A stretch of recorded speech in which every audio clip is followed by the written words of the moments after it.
Here's a little project we're going to try and work on. This is a 93 Mustang that I've been just detailing, and new motor 306 from Ford Racing.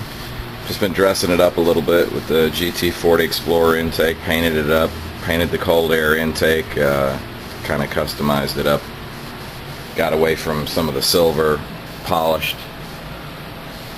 But one thing I've noticed over here is on the master cylinder, plastic tank. Now they do make a billet overflow replacement for this exact, but I'll go ahead and pick that up one day when I get $100. But I noticed they don't make a brake booster, the master cylinder cover, and basically it's a cover that goes over the top of this tank. You know, you spend all this time and effort and you got this plastic tank. Yeah, I guess you could pull the tank off and put a new tank on there and you've got a nice white plastic tank.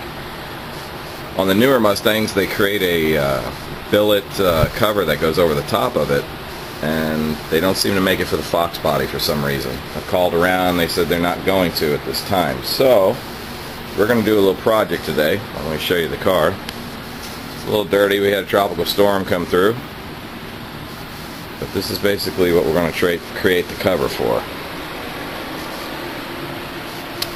So let's go ahead and look online and I'll show you what I'm talking about. Alright, here we are looking on, we're just using American Muscle for an example. Over here they have a cover for a master cylinder tank made by Moroso. It's a cover, but unfortunately again it's not for the Fox body. Now I don't know if that would fit on there, it may, but for $47 it's a little hard to just experiment with it. And that's basically all it is a piece of metal. It's $47. So you back up, you look again. You've got one here for the 9804, and that I don't believe that's a fuse box cover. So they don't seem to make it for the Fox body. So let's go out in the garage and see what we can do. I'm going to try and show you what I found online. It's known as a Trangia, I believe they call it, and it's called a mess tin. I assume it's for camping and survival. If you notice, try and do this with one hand. It's tin, it's got rounded edges, it's got a nice finish to it. I saw it online for only a couple of bucks. I notice if I turn it over without the fingerprints, if it's polished up, it actually duplicates what the Moroso is doing in a much cheaper form naturally. But let me give you an idea. If you take the cap off, the measurement's flawlessly perfect on it. I'm going to balance it on the rim of the top like that, and this will just give you an idea. I've got the wires in the way right now. But if I'm going to make a hole, that's about where the lid would be. And if I started this video without telling you guys, half of you guys would say it was a tin, but the other half of you would probably say, hey man, where'd you get that cover for that? Now, I can keep it all billet, which looks pretty cool and everything, but it kind of really shows that it is a tin. So I'm probably going to put a pop finish on it, very similar to what Ford Racing did on their valve covers, if you can see that. We can do that with pinstripes and a bed liner spray, which creates like a sandpaper texture, black sandpaper texture.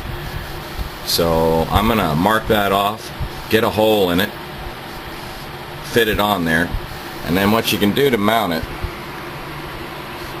once your fluid's up to par, you could cut a window and everything, but you're just going to disfigure this. What we would do is just go ahead and make sure your fluids are up to level. Put two-sided adhesive tape on the top of this or on the inside of here once you're done.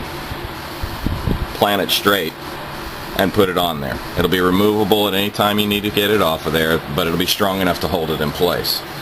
So we're going to work on this project and see. You can get this online. I don't know if you can see the insignia. That's the company that makes it. It looks like it says Trangia, if I'm saying that right. Made in Sweden. It's a camping survival box. You can store little fishing tackle and whatnot in it. You can also cook in them. They use them for camping. But we're going to use it for a brake cover booster. Let's see what it looks like. So I'll kind of float you through step by step, and we'll see what kind of a disaster we can make out of this project. Alright, let's go to the next step and I'll get with you on the next run here. What we did on the next step is we went ahead and put some grease on the flange. You can see the red grease on the edge of the flange there. And what I did is I took the cover, placed it over the top, and compressed it centered, and then pulled it up. If you look inside there, get some of the glare off, you can about see where our hole is. So if we make a nice round circle there where we want to cut, that's going to allow us to center that off and put it through without making the hole too big or too small or off center. So we'll go ahead and use a Dremel, a drill, or whatever fancy cutting tool you've got. I'm probably going to use an air Dremel. I'll drill a hole first and then use my cutting bit to make the hole. This stuff is pretty thick, but it's not real thick, so you want to take it easy on it. And I think a Dremel will probably be the gentlest thing. I don't think this is something you'd want to go ahead and whip out your jigsaw or your what do you call it? Yeah, any of the saws. But let's see how that works out. Alright, you saw we had the grease inside to mark our areas, and I marked it 12, 6, 9, and 3 to give us a general location of where it's at. I just so happened to find a ring of rubber that was perfect as far as fitting over the edge of the flange run and not being too overly big. Okay, this is what we're going to use for our template. Now, you can get creative and use just about anything. If we go ahead and we put that about where those circles are, or the marks are, we can see we're off center a little bit. So we can keep it in the general area and center it off. Now we'll go ahead and we'll trace it with a marker and start our cutting. We'll get with you on the next step here. I got the hole marked. This rubber is really corrugated, so it's a real rough circle, but it doesn't matter. It's just a template to get us a general idea how big that hole needs to be. Guys, do not flip it this way and do it this way. You're going to mar up the whole finish here, and chances are permanent marker you're going to have a heck of a time getting it off. Even though lacquer thinners and stuff do take it off of metal, sometimes it'll go into the pores and you'll never polish it out if you guys decide to keep this just like that as billet. So you want to mark the inside, so when we're cutting away we really don't give a damn what's on the inside as far as marker. So mark it on the inside, then start your cutting. And don't use heavy equipment on this because as you can see, it's thick enough, but it's not real tough. So I'm going to go ahead and cut it now, and let's see what the results are. Well, I went ahead and cut the metal. If you guys are going to be doing this, use a keyhole saw. Probably work a lot better. I didn't have one, so I ended up using this carbide bit on my air Dremel, and it seemed to get the job done. Just got to clean up. But let's take a look at what it looks like, just rough cut. Now if I didn't tell you, you'd probably say that's actually a master cylinder cover. Or some of you might say you have a tin on your master cylinder cover. But to me it looks a lot better than looking at that plastic tank. Now you could leave it billet like this, which would probably be pretty cool, but I want to customize it a little bit more. I'll show you what I did, basically using the same concept. Come over here. A couple months back I was going to use the Ford racing valve covers, but they were so expensive, but I ended up buying them anyway. But I'm basically going to be doing this. I did this by putting graphic stickers on top of a polished aluminum Ford valve cover, put pinstripes on it. Got some vinyl cutter at the flea market to cut out my Ford and my special vehicle team and whatnot. It's crinkle painted. You put stickers on there, polished it out first, then put stickers on there, painted it, peeled them off, and this is what I had. This was what was going to go on the car. I ended up not using them, but that's kind of what I'm going to be doing on that. As you can see, the Ford racing valve covers in there. They're basically what I replicated, only you can feel the heat fins on these. It's going to be flat. So this is going to be similar to what we did on here. So I'll get working on that, and let's see if it's a fail, a bust, or whatever. But this gives you an idea to play with, and like I said, the tin's about $10 with shipping, $12 with shipping. $12 for a little bit of fun on the weekend and a little bit of customization. Why not? Alright, I'll let you know on the next step, and I'll show you what's going on. The cutting's done. Went ahead and got the hole. It's not perfectly round, but that's alright. It's going to be black crinkled. It's going to go under the cap. It'll be fine. Keyhole saw works really well. If you want to cut a hole like this, use a metal keyhole saw. If you don't have one, use a Dremel. A little time, you can get the job done. I put the sticker on there, little logo, don't hate. I'm putting the SVT on there, and I'm going to do the stripes on it, and we'll give it a little bit of a appearance, different appearance than just a solid billet tin. So now I'll throw my stripes on there, I'll show you what that looks like, and we'll get to painting. Okay, I went ahead and put the stripes on. If you remember, I put the logo on here, and now I'm adding the stripes in here, and then I ended them at the edge of the highlighted shine, so that when we spray this black, everything that I peel is going to be the polished stainless. So all the SVT will be in polished, and then the background will be in black, and then it'll have a polished frame that connects these stripes.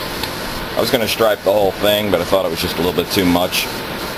So we're going to spray it now and see what it looks like. And it's just using basic pinstripe. Doesn't matter on the color when you're going to peel it off. Some of you might think, hey, this looks good as it is, just trim it up here, you know. But, you know, it's your own flavor, what you want to do. I think you'll like the look of this when it's done. We'll take a peek at it in a few. I'm going to go ahead and spray it and see how it comes out. One more thing, after you put your stripes on, you've gone ahead and cut your hole, you put your stripes on and everything. If you look real close, you'll see I went ahead and sanded it. Go ahead and you can use a 240, 300 grit. Just go ahead and scuff it down. It's nothing fancy, you're not trying to smooth anything, you're just trying to get some scratches. You know, I don't know if you can see that. Try and get between the stripes and get a little bit of a scratch surface on there. It'll be just enough to where the paint has something to grab to. This bed liner stuff that I've been using seems to stick to just about everything. You'll like the way it looks. Let me go get the can and I'll show you what I'm using that shows that sandpaper texture. And like I've showed you before, I used it on the cold air intake doing the same technique, and it's like a grip tape, like a sandpaper texture. If you're looking for more of a polished, use a paint, just a regular gloss paint or a flat paint. But this actually feels like grip tape, and it's durable, it's strong. It actually dries hard, not like enamels do that are real soft. So we're going to go ahead and I'll grab that can and I'll show it to you in a second. Okay guys, here is the stuff I'll be using. It's made by Rust-Oleum. I don't know if you can see that. There you go. It's made by Rust-Oleum. It's truck bed coating is what it is. And it is rock solid. It says durable, abrasion resistant. I will tell you, you can destroy it if you want to. It's not bulletproof. But they made it for bed liners. It has a nice texture to it. It's like $9 a can, and this can goes a long ways. It's an oversized can. You can get it at AutoZone, O'Reilly's, Advanced Auto Parts, wherever your location is. So give that a whirl if you want to use this and you like that texture. Alright, let's get to painting. After you've shaken your can up, and I do mean shake your can, not your can, but your can of paint. Shake the can really well, and when you're painting, guys, you're not trying to cover this in one coat. You want to go ahead and throw light mist coats like this. It's what I like to call a flash coat. And what that does, if there is any contaminants on there, it's not going to create all kinds of weird looking fisheye and bubbles. You're trying to film and spray at the same time. Just put a light dust coat for your first run and keep the can, here's how far I am. Keep the can about 12 to 11 inches away. And it's best to do it when it's hot as hell out, which is it is right now in Florida. Put an even dust coat. Get down at the bottom, just little blasts. You're not trying to paint it. You're just dusting it. Once you've got an even dust coat, get it all the way around the edges. Once you've got an even dust coat, that's your first coat. Go ahead and let that dry and take about 3 or 5 minutes in the sun, and then hit it again. As you can see, the texturing on it, when that dries, it'll be nice and even, and it'll have that same texturing as the cold air intake. So let's go ahead and let that dry, and I'll catch you on the next one. Alright, we're back again. As you can see, I put two-sided tape. I pre-peeled it because it takes a little time. Guys, use 3M two-sided tape, AutoZone, Advanced, O'Reilly's, wherever your location is. Degrease this. It does look dirty. It's not dirty. That's why I'm covering it. It's been degreased. Put your tape as a bridge. Don't put one single stripe. It's going to allow it to rock. You don't want it rocking around on you. So you put 2 pieces here, 2 pieces here, and peel the red backing. As you can see, it's got massive strength even just on the backing. When you plant this thing, it's going to hold your cover.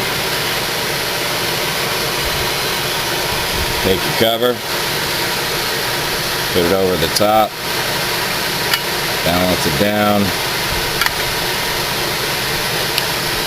kind of get as center as you can.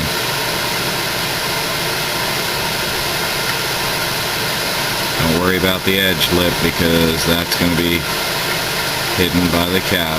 Lightly put it on there and kind of take a look at your alignment.